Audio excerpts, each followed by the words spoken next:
Magandang tanghali sa lahat.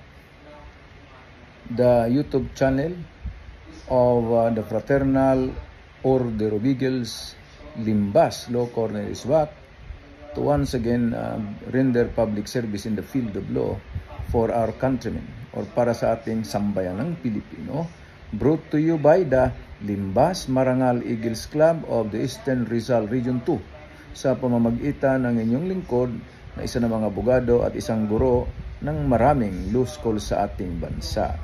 Okay, what is the topic? Okay, ito ay tungkol sa small claims. Gusto niya maging staffa.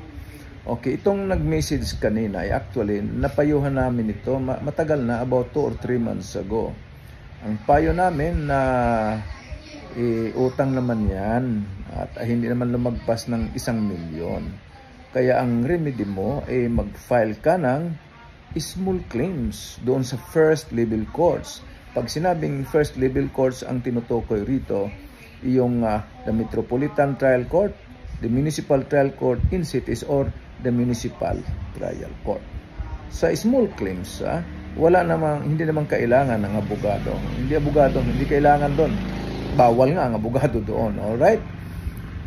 Pero ito nga, after 2 or 3 months, nag-message kanina, ang sinabi pwede ba diretsuhin ko na? Diretso ang ginamit at diretso ko na lang si staffa, hindi na lang yung small claims.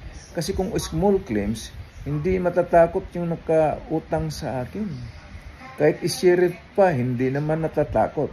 Kaya, yun nga, idiretsuhin na lang ng staffa. Pwede bang ganun? Ay ganito yan, mga sambayanang Pilipino. Kung ang isang kaso ay civil case talaga. Huwag mong gawing criminal case. Alright? Kung ano yung tama ayon sa batas, yun. Tulad nito, utang, ay hindi pwedeng gagawing staffa. Hindi po pwedeng criminal case for staffa. Right?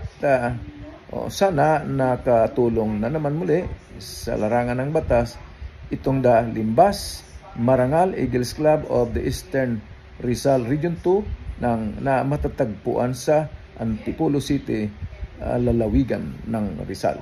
Maraming salamat sa lahat.